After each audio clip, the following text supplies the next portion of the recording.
simple set of directions. You can see basically you're gonna saute a lot of the green things and the onions and garlic. And then you add in the broth and some other things, herbs, to simmer for about 15-20 minutes. Then at the very end, you're gonna finish it with pasta and a little bit of green garnish, right? Tray of the spinach. So all I have to show you today is the cuts, the major cuts that we're gonna do with the knife skills. The directions, like I said, you just add those things in order and follow the time and you'll be fine. I would love to cook this soup for 30 minutes. I don't think we have time, so we'll work on it, right? So the first thing we're gonna deal with is the onion and garlic. When you get here, I want you to go in priority order. And what I'm actually gonna have you do is, it says number 2, saute the onion, celery, garlic, green beans, all those things. As they're ready, keep throwing them into the pot. So let's do first things first. The onion, we have these onions, and this is where it grows up, and this is where it grows down. This is where the seed is. This is where the seed started. So the most energy is right there. So you're gonna cut as little as possible off. I wanna try to use that. And then as little of the bottom off as well. We wanna try to waste as little as possible. And peel the skin, the dry skin. Skin of an onion is what I would call inedible. So don't eat that part. Right, we'll peel the skin off. So, and then I'm gonna cut it with the root still intact, straight down. So you can see right here, I already cut it into quarter and the root is still here. I'm gonna cut some slices across, still keeping that root intact. So maybe cutting about like what, 7/8 of the way to the top, 9/10, something like that. Very carefully. And see, the onion is still together, intact at the top, and that just helps when I do the dicing part, the next slice, it won't just fall apart and smush everywhere. So I'm going to now come across sideways and it stays together just right. And it also lets you go a little faster. I'm not going fast, but it will let you. Then I have this part to deal with, and this part I'm just gonna do the same thing. Just slice it one way, turn it the other way, and it's in cubes.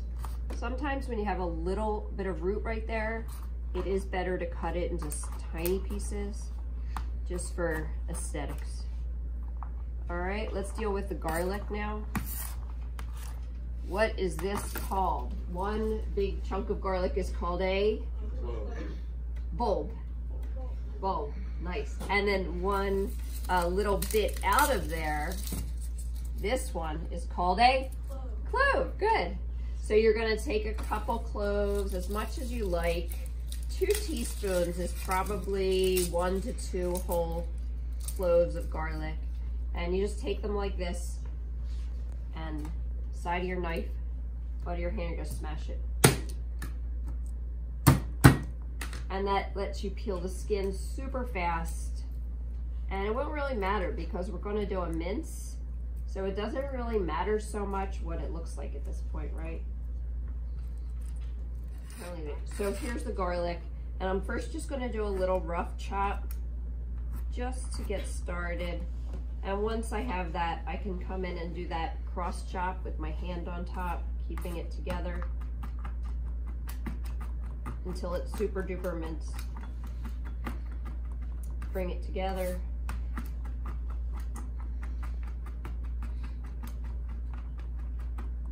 Right. And just until it's as you like it. Some people like super chunky garlic. I like it minced and thin so that it just melts away into the flavor of the soup. That's how I like them. Like in the movie Goodfellas. All right, so I have those 2 veggies. I'm actually gonna get those started right now in the oil just so that they start heating up. All right, so I have my flame on like just about medium with a little bit of olive oil in there, and those 2 veggies go right in. Just keep somebody on those, stir them just so they don't burn, right? flip the board. These are just vegetables, so it's easy to rotate. And then the next thing is the celery. Celery you already did last week, so it's the same exact thing. We're gonna trim the brown part. I love using the leaves. I think it adds some good flavor. So use some of the leaf. I think you only need about a half a stalk this week. And I'm gonna do the same exact thing. I'm gonna cut it into sticks, tuck the knuckles, right? That rock chop. Make them all the same size, not strung together. Go slower when you need to. And then I can throw those in. I also have some frozen green beans. So this is what we're gonna use for the green beans. And I'm gonna add some of those right now too. And I think that's it. That's all that gets sauteed for about 5 minutes. And your goal is to not brown it. So I want you to saute it until the onions are kind of clear, but not brown. Especially the garlic will turn bitter if you let it brown. So don't do that.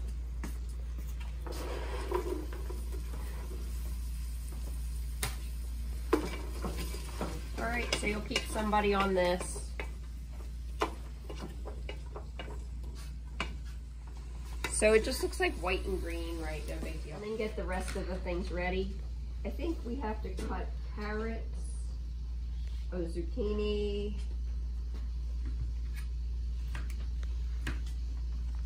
so the zucchini is just like the potato. It's a dice. So you cut the side off that's round, make planks, and then sticks and then bricks.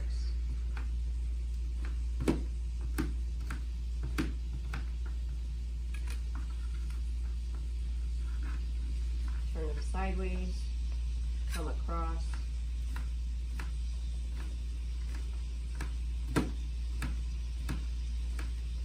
Right, set that aside, wipe your knife off in between. Oh, I think the zucchini goes in now. Let me add that too.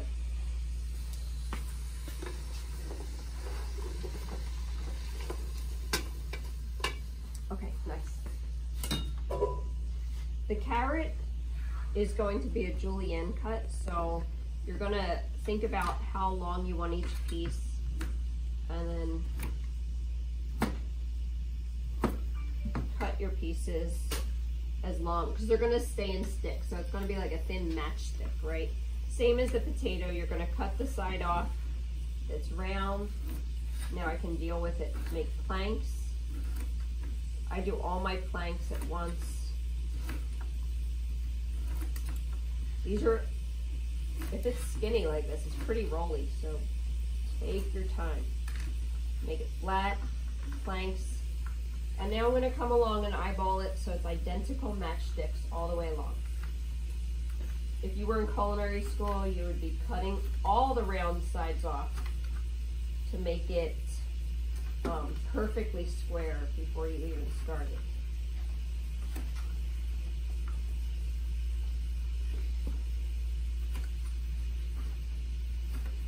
Right, so then this is it.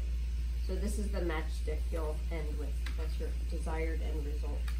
And then you're gonna cut some parsley. I have fresh parsley here for you.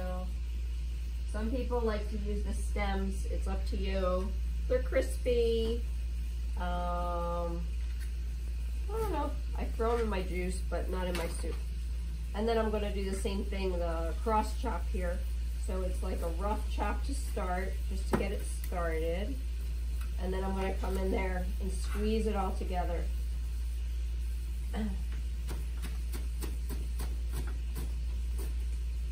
Very nice mix. Smells amazing.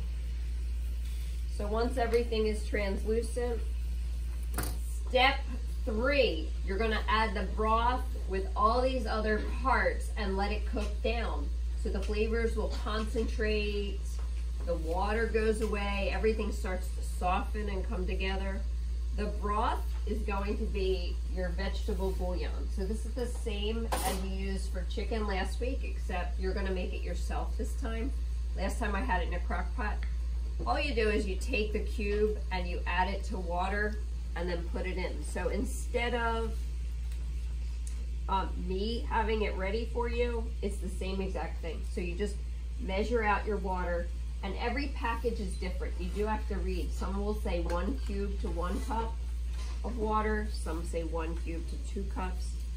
It's different, so you have to read it. So that goes in along with about a cup of tomatoes, diced tomatoes. And then you're gonna add your white beans and kidney beans, both. The carrots go in, and the parsley, the fresh parsley.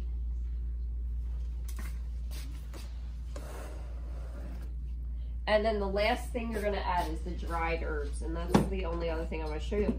So these herbs are super concentrated. When they're dry, they get more flavor, right? They sit for a long time, it just concentrates down. So you're gonna measure, for oregano, I think it's 1 teaspoon. So you do the level teaspoon, but then look at this beautiful whole oregano. It has these big giant flowers and leaves. Nobody wants that on their spoon. So you're gonna take that plus the other herbs. We have thyme and basil. These are the Italian herbs. And you're gonna crush them in your hand. So you're just gonna rub back and forth in your hand so that more surface area opens up. That adds more flavor and it will be more fragrant. And also you won't have these big pieces of dried flowers. So do that over your pot though.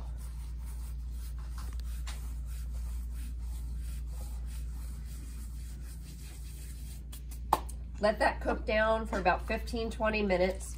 You can see right now, I'm gonna bring you each up, but right now it looks so plain. It looks like a pot of water with raw vegetables. It looks like nothing. It's gonna really transform in the next 20 minutes. And then at the very end, we add a scoop of shell pasta noodles. And then you can top it with Parmesan cheese if you want.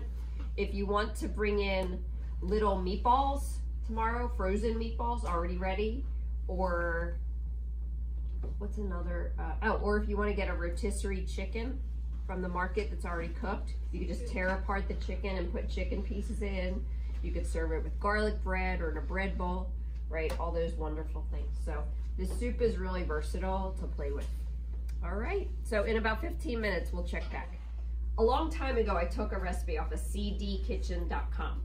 And this website and other websites all have these copycat recipes where people will go to a restaurant and then post what they think that recipe is, like In-N-Out sauce, how to make Chipotle, how to make a Chipotle special thing, just like the restaurant. So this one I found, and it was like, make this just like Olive Garden's minestrone. They have Olive Garden's salad dressing. They have Cinnabon recipe we're gonna make this year. All these really great recipes that people try to imitate from a restaurant. Some are good, some are like, oh no, they didn't get it right. So I've just tried them. This one I tried a long time ago. I do alter it quite a bit to work in our class a little bit better. But those copycat recipes are a lot of fun when you try to imitate what they do at a restaurant. The herbs, the dried herbs soften, it smells good. This one here, not so much. It doesn't even have much flavor or smell at all yet. The vegetables still look pretty raw, and the herbs are probably still dry like little pieces of paper. So the only difference here is I added a scoop of noodles, and it's the thyme. The thyme is what's gonna make this soup really good. And I don't mean the herb, I mean the thyme, right? So if you can do 30 minutes, that's a dream, but this one has been going for 20 minutes. It's gonna be amazing. It actually looks just like Olive Garden soup, and most people are so surprised that there's actually no meat in the soup at all, just because it has so much flavor.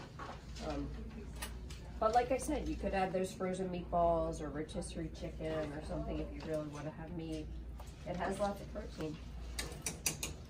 And then I want to show you one more thing. So this is a I want you to cook the soup at this kind of temperature where it's a simmer. Little bubbles are coming up, but not really exploding. So this is a rolling boil when there's these violent bubbles. They're coming to the top, forming like a bubble bath, and then they explode. This is not where we're gonna cook this soup. Okay, we're gonna keep it more like that so that everything just kind of comes together. It'll be, as you say, on point, okay?